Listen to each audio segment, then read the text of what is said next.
Welcome to Real World Peaceful Parenting, a podcast for parents that are tired of yelling, threatening, and punishing their kids.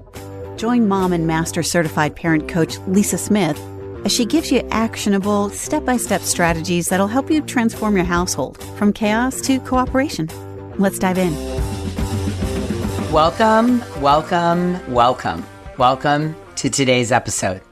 And boy, do I have something special for you today. Today I call it BOGO, buy one, get one, or 2-for-1 special.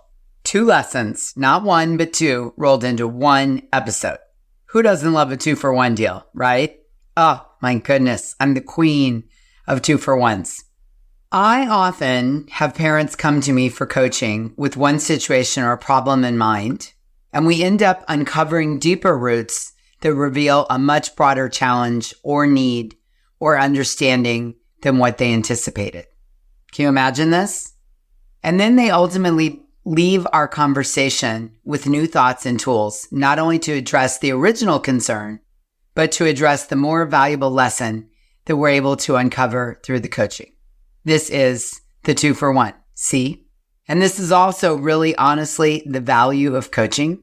When you have someone in your life regularly who is neutral and can show up and show you your blind spots. This happens more often than I can tell you. And really, it's one of the things that I absolutely love about coaching, both being a coach and getting coached.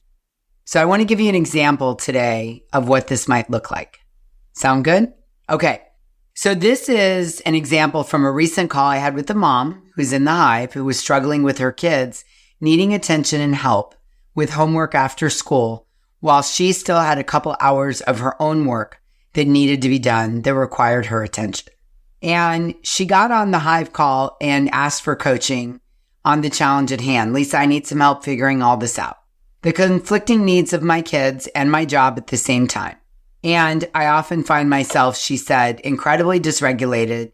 My kids are storming because I'm not helping them, and I'm storming right alongside them. So I want to take you on this journey of a typical coaching call that maybe you can relate to, and then we'll see what else ended up being underneath it. So from the kids' perspective in this situation, after school on a typical day, they were being challenged to cope with change, the transition from school to after school to coming home and jumping in to do their homework. And, change is hard in general. This is a fact. All humans struggle with change. And we as human beings are pulled towards familiarity. This is just part of the human experience. And change can just naturally dysregulate our central nervous system. And, big changes like death, divorce, new jobs, moving to another state, adding to your family, those are the big changes as adults that dysregulate us. But here's the thing. Little changes to little humans are really, really, really hard for them on a day in and day out basis. I call these micro changes.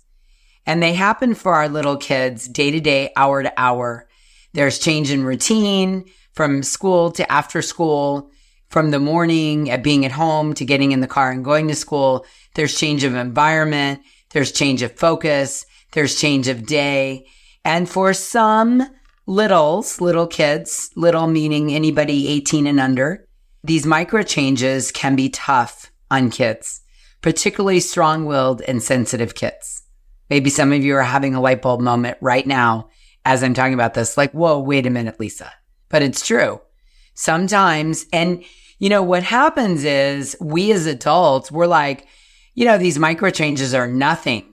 The things that dysregulate me are new job, new boss, move to a new city.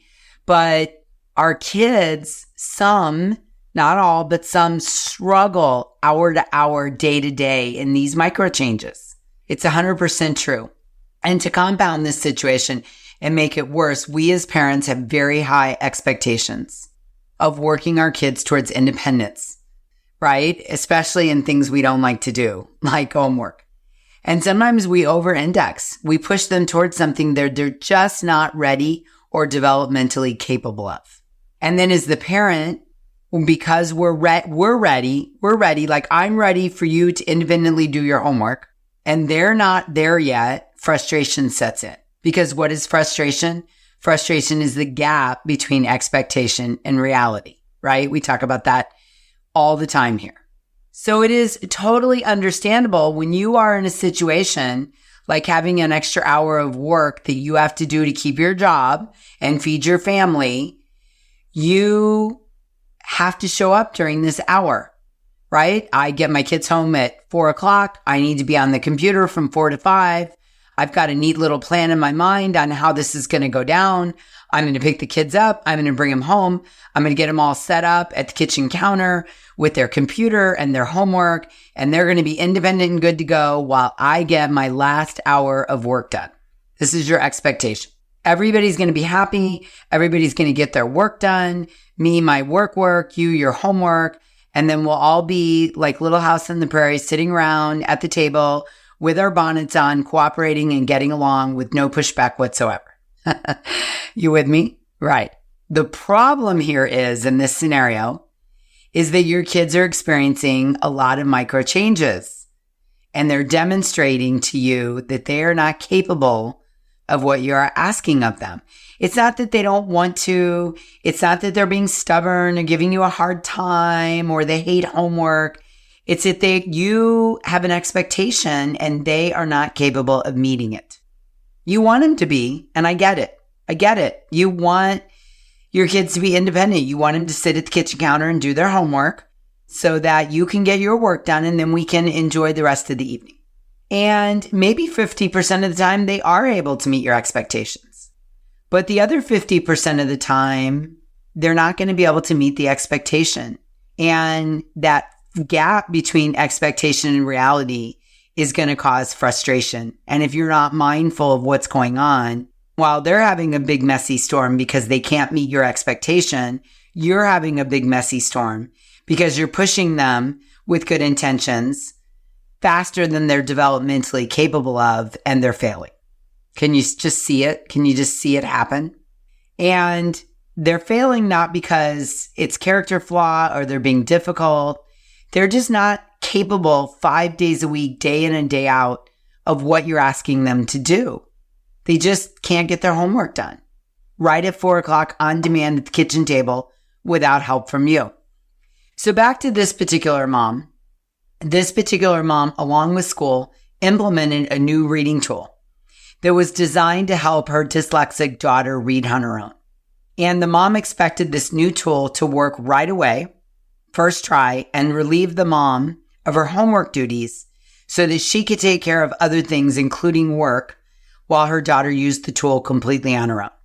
Now, the first couple days, the new tool was FUN for her daughter, so she enjoyed it. It was like a new board game or a new doll. But then the fun kind of subsided, and the daughter realized that it was still work, and using the new tool feels more like a needle scratching across a record rather than FUN. And here's the other thing the mom realized. Tool or no tool, at that time of the day, 4:00, the daughter's focus is shot. Oftentimes when ADHD children come home from school, from holding it together all day, and now they have homework to do, their brain is just not capable at 5 or 7 or 9 of immediately transitioning into the homework and, quote, getting it done. They're just not capable of it. Now, every family has to decide for themselves how they feel about homework. I believe in the value of homework and repeating things over and over and over again to learn competency, but I still wonder with my own son, Malcolm, how much damage was done by forcing the square peg into a round hole every day at 4:00 when his medication had worn off and he was done with learning and he just needed to go outside and play and get some fresh air and get the wiggles out. So I often wonder if I pushed too hard after school for homework. Maybe, maybe not. Hard to say. But through our coaching call with this mom, she recognized that the issue in this case was not the homework or the dyslexia or the new reading tool or her daughter's needs. Nope, none of that. The problem, the issue was the mom's thoughts about the hour of work she still needed to get done. If you can relate to this situation, I encourage you to ask yourself, if you're not on the clock needing to get work done by a certain time in order to keep your paying job, Do you have options of finishing out that last hour work at another time of the day that would work better in regards to meeting the needs of your family? Could the work be paused in order to give your daughter her full attention for a period of time before engaging in the work? This mom really pondered this and realized that bringing a 5 and 7-year-old home straight from school, rushing into the house, and expecting to get an hour of work done at 4 o'clock is probably a losing proposition 5 days a week. When we talked about this, the mom was like, oh, wow, duh, yeah. Now, in this scenario, the kids go to after school twice a week and come home 3 days a week. And when I asked the mom if the kids could go to after school 5 days a week, she said, maybe.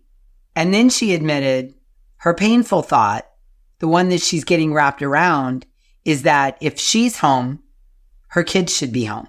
And if she's at home, her kids should not be in aftercare, because good moms don't put their kids in aftercare when they're at home. That's her opinion, not mine, by the way. And many, many, many of you who work from home have the same painful thought. The thing is, you're not at home. You're at work, which happens to be at home. Take that in for a moment. You're working on the clock. You're not at home laying around doing absolutely nothing. I mean, let's look at this for a minute. You could come home 10 days in a row, give your kids homemade cookies, and encourage them to do their homework on their own, and they would do it beautifully. But the one day you need them to be independent and do something on their own so that you're freed up to do something that requires your full focus, it's going to be the one day they're not going to want to work on their own independently, right? I mean, come on. This is Murphy's Law. This is how it goes. If you count on things to work smoothly at a time when you really need them to, you are often just setting yourself up for frustration, dysregulation, and storming, likely for you and your kids. This is like moms and dads of young kids who are home all day, giving the kids all their attention, right? Playing with them, connecting with them, hanging out, and then your phone rings and the parent thinks, oh, I filled my kid's bucket of attention all day. I can take a few minutes to talk to my best friend on the phone. And we all know how that goes, right? It's not going to happen. There's something about it. Your kid's like energy meter goes, oh, you have attention to give somebody else? I want it. I'll take it. And if you won't give it to me calmly, I'll climb all over you while you're talking on the phone and try to demand it from you, right? This is totally how it goes. And no matter how hard you try to explain to your kids that they've got all your attention all day, and now you just need 1 hour to get your work done while they work independently, and then they can have your attention back when the hour's over, it's just not going to happen day in and day out predictably. Can you see this? Me too. So this led our coaching call conversation to the more valuable lesson. And here's part 2 of your 2-for-1 special today. One of the best gifts we can give other human beings is our undivided attention. I heard a conversation on a podcast regarding this and the use of cell phones. And I started thinking about how in 2023, as parents, grandparents, caregivers, we are so busy and overtasked that we are often only giving our kids at best half of our attention. Yeah? Whether it's because you have an hour's worth of work, or you're making dinner, or you're trying to multitask while engaging in a conversation with your kids, or you're calling, texting, and emailing while simply sharing space with your kids or sitting at the dinner table. You might be telling yourself, I'm spending time and space with my kids, so that should be enough to help them feel connected. But it's 100% not true. There are 4 problems with this practice of dividing our attention when we think we are connecting with our kids. Number 1, you're not really connecting with your kids when you're doing something else and phoning it in. Human beings feel seen, heard, and valued when someone else gives us their full attention. Number 2, your kids end up feeling like they really don't matter and that they're not a top priority because you can't stop what you're doing and focus on them. Number 3, you're modeling divided attention for your kids. You're modeling that it's okay to be okie doking you while they're scrolling Instagram. We don't want that. We don't want that for your kids, and we don't want that for your relationship with your kids. And number 4, when you're doing everything at once, you're doing most of it poorly. We can all benefit from taking inventory of the attention we're giving our kids. In this case, what really counts is quality over quantity. Recently, my husband took a business trip out of the country, and we live in Arizona. He went to the other side of the world, and he would call me every day at 5 o'clock Arizona time, which was 9 a.m. the next morning where he was. And one of the first nights he called, I was eating dinner. I was crunching on a salad into my AirPods when he called, and he was checking out of a hotel and walking to work. He was irritated with me because I was crunching the salad in his ear, and I was irritated with him because when he asked me how my day was and how the 3-day challenge was going, and I started to get into the details with my answer, I could hear him talking to the hotel attendant while he was checking out. I finally asked him, "Are you walking now?" And he said, "Yes." And I said, "Listen, we're both guilty here. If you're going to call and talk to me, you can't be doing 9 other things at once. And if you're going to call and talk to me, I can't be eating and crunching in your ear. We both have to show up in this relationship 100% with our attention for at least 10 minutes a day while you're gone. If you're only going to get 10 minutes from me, I want them to be the best 10 minutes I can give you of your entire day. And I would love for you to commit the same thing to me." He agreed. And the next 9 days, we really made an effort to show up and be all in for this 10 minutes we were on the phone. No scrolling Facebook, no talking to people at the hotel, no walking and being distracted, and no crunching on a Trader Joe's apple orchard salad. And I could really feel the difference and the connection between the two of us. We live in a society that values busy, right? Busy people look important. The busy guy who shows up at Starbucks, running around with his hair on fire in a suit with 4 cell phones, looks more successful than the laid-back guy with shorts on, white tennis shoes, and white socks, sitting down giving someone his undivided attention. We as a society value busy, but who would you rather sit with? I'd much rather spend 10 minutes with the guy that's going to give me his undivided attention. And your kids are no different. So my challenge to you is that you take an inventory, an honest look at yourself, and ask, am I giving my kids at least 10 minutes of my undivided, full focused attention every day? And if not, why not? And if not, can I going forward? Can I make an effort to spend quality time that's defined as an undivided, full focused attention with my kid at least once a day? I want that for you. I want that for your kids. I want that for your relationship. Because if you're phoning it in all the time with your kids, there's less connection, and you're mirroring that for them. And you're going to get that back later in life because you're showing them this is how we show up in relationships. It reminds me of that song, Cats in the Cradle, where the guy sings, "When you coming home, Dad? I don't know when, but we'll get together then. We'll have a good time then." But then never happens. The son grows up, and when the dad wants to come visit, he gets the same response because that's what he modeled. If you raise your kids to accept only pieces of you when they're wanting and needing all of you, even for just 10 minutes a day, your undivided, full focused attention, then that's what they will return to you down the road. They will expect you to accept the minimal bits and pieces from them and to feel seen, heard, and valued. And you know what? You won't feel seen, heard, and valued. You won't feel connected to them. And it will feel crappy, just like the song Cats in the Cradle. Multitasking is a habit and so easy to do without even realizing it. Because again, as a society, we value busy. So I want to throw this challenge out again. Take inventory, reflect, look at what you're doing. Do you have 10 minutes a day to spend with your kids? 10 minutes of undivided, focused attention. 10 minutes a day where you put everything else down and away and you just focus on your kids. As you know, Malcolm is away at college now, 5 weeks in. I'm going to visit him this weekend. I absolutely cannot wait to see him. So excited, y'all. so excited.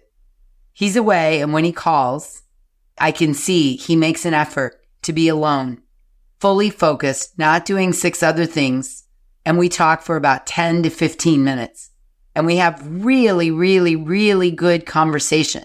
I have to tell you, it's 10 minutes of real connection. And I really believe that's because we've invested in this. We've modeled this over the years as a family. I really have made an effort all the years I've been raising him to not have cell phones at the dinner table, to give each other our full, undivided, focused attention for at least 10 minutes a day, every day. I can say that I've shown up and I've done this, and I can feel the difference it makes. We both feel connected to each other. And I want this for you. 10 minutes of full focused conversation between Malcolm and I feels like a half a day's worth of undivided attention. What I can tell you is that we both feel like it fills us up and helps us feel really connected to each other, even though we're miles apart. I happen to believe it's one of the greatest gifts we can give any human being. And I really try to do this in all of my relationships, but especially with my kid. So there you have it. That's your 2-for-1 special today. I hope you benefit from both lessons that I've shared in this episode. What's really happening in the underdeveloped brain of your kid who requires help with the transition, who requires understanding and not over-indexing and not expecting more of them than they're capable of. These micro transitions are tough on some kids, and they aren't able to do them day in and day out on command. And realizing this can be really helpful in helping you not storm alongside your kids and decrease the frustration, which is the gap between expectation and reality.